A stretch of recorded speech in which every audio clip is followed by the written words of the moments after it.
All right, Mr. Taliaferro TV, how's everybody doing out there? Now, I think this video is very interesting, and I want everybody to follow me because you can get lost if you're not really following me the correct way. So, the Drake and Pusha T beef is over. We get that. There's no beef between Drake and Pusha T from the standpoint that we're not going to see any diss records put in the direction of Pusha T or sent in the direction of Drake. As long as Drake doesn't cross that line and diss Pusha T, we know Pusha T is not the type to just send out some random fire to Drake unless he feels like he's been provoked. And that's what got this all started back up, is when Pusha T dropped his album. He sent a response to Drake because Drake had dissed him on Two Birds, One Stone months before that. And we go from there. We get the response. Then we get the Duppy freestyle, and then we get the story of Adadan, right? So we leave that there, and we realize Drake and Pusha T's little issues are just gonna be a footnote in the grand scheme of what the hell is going on.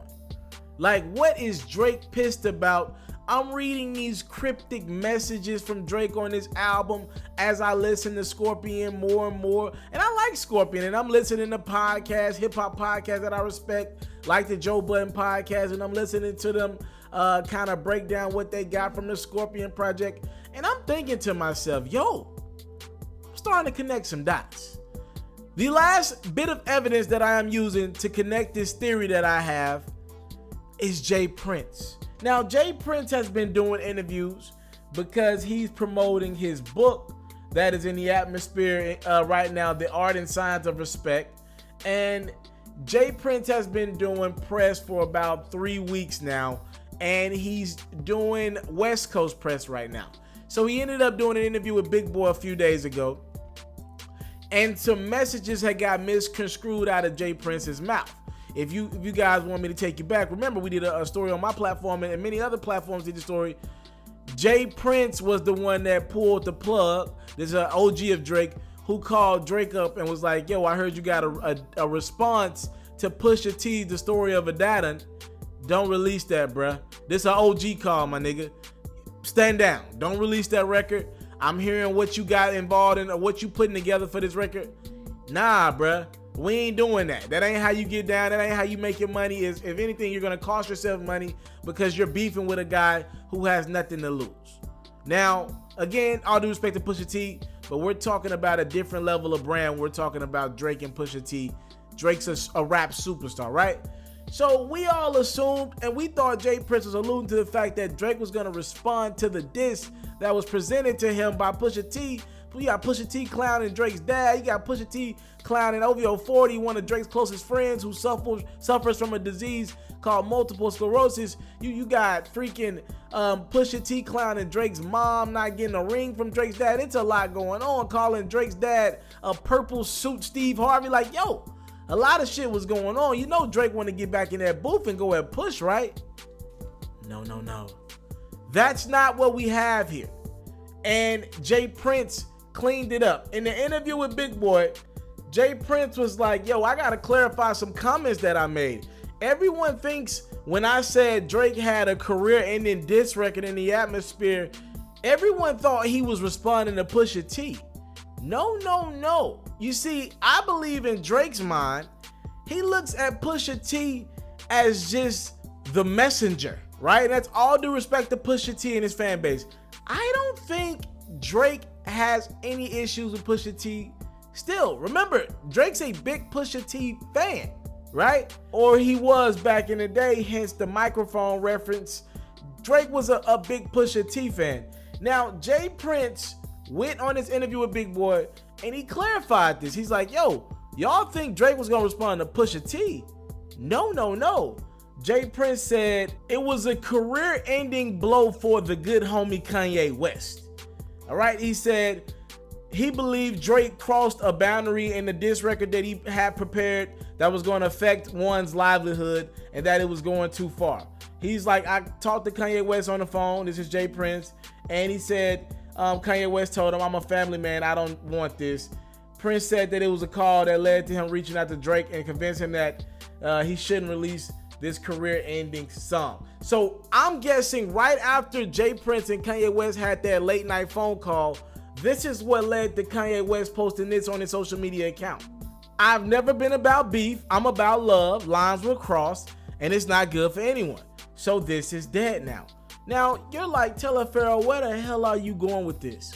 But if you go back and really listen to the Duppy freestyle, for the most part, most of them references are about Kanye West. If you really dive into the record, I mean, there's a reference here or there to Pusha T, about the Virginia Williams fiance. But, outside of that, the invoice, I guess, is in the direction of Pusha T. But most of that record is Drake being disappointed and calling out everything that has to do with good music, including Kanye West's relationship with fashion designers. How the hell Kanye West is gonna call me out and I'm working on this album? How telling Pusha T pretty much, you dissing me and I'm helping your boss album right now? So in conjunction with the Joe Budden podcast, kind of putting together pieces, and this is a little bit of what I've been able to research as well, I'm thinking in my head, Drake really didn't want to respond to Pusha T. He really feels no need to beef back and forth with Pusha T. He wants that smoke with Ye. Drake doesn't like Kanye West. Now, look, I am not the Hollywood guy. I don't get that world where guys do records and write for other records and be around people that they don't like. I don't get shit like that. Drake's a superstar that doesn't need Kanye West, and in my opinion, Kanye West is a superstar that doesn't need Drake. But what the hell do I know? But in my head, I'm thinking, because I'm listening to this album, and shit, there's reference after reference where you can look at it and be like, nah, he's not talking about Pusha T. He's fucking talking about Ye. And I'm like, so everything is making sense now. And by the way, to me, Drake still got an L to Pusha T. Not no fucking L to Kanye West. Kanye wasn't rapping. You were in a beef that people were saying was it was you and Pusha T, and you lost that beef. But if you're looking at how Drake is moving, it's almost like, again, Pusha T is just a messenger that is speaking for Ye. It's almost as if Ye did something to Drake.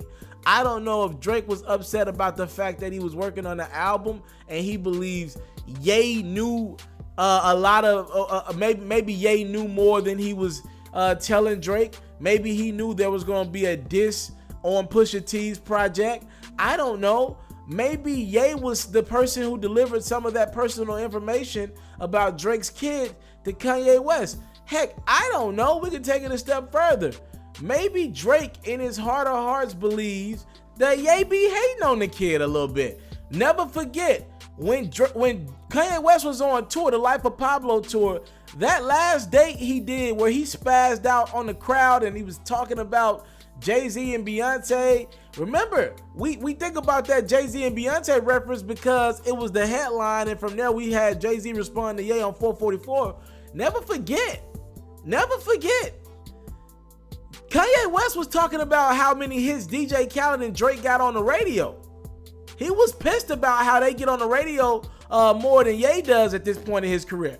So maybe Drake just overall thinks that Ye's hating on him. I don't know. Maybe there's a chick involved. Who knows? With Drake, who knows who they didn't overlap with? To me, it just seems like there's some bad blood between Ye and Drake there, and they're covering it up by doing fake ass records together and doing shit together that they really don't want to do. And they're showing fake love, no pun intended, to each other. And it seems like this is what has Drake's focus. If you're listening to this Scorpion album, he's responding to what Pusha T said, but he's not trying to diss Pusha T. Everything that's getting his attention is Kanye West. He's dissing Kanye West on this album and responding to Pusha T, but only responding to Pusha T. He's not getting disrespectful. If you're listening to the album with Pusha T, he's getting disrespectful with Kanye West on this album. The Calabasas references and all that rich nigga shit, I'm listening to it. It's there. It's in the music. And I think this all centers around the fact that Drake doesn't like Kanye West and he believes Kanye West doesn't like him. Drake want that smoke with Ye, bruh. Y'all talk to me in the comment box below.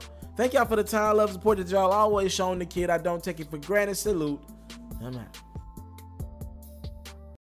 I want to salute you, homie, you know, for building your own thing and doing your own thing, creating your own platform, your own website. I got one life to live out my dreams, and I'm giving this thing all I got. I interview celebrities. I talk sports. I represent the culture. Right now, you're turning up on itsmrtaliaferro.com, shawty. Yeah.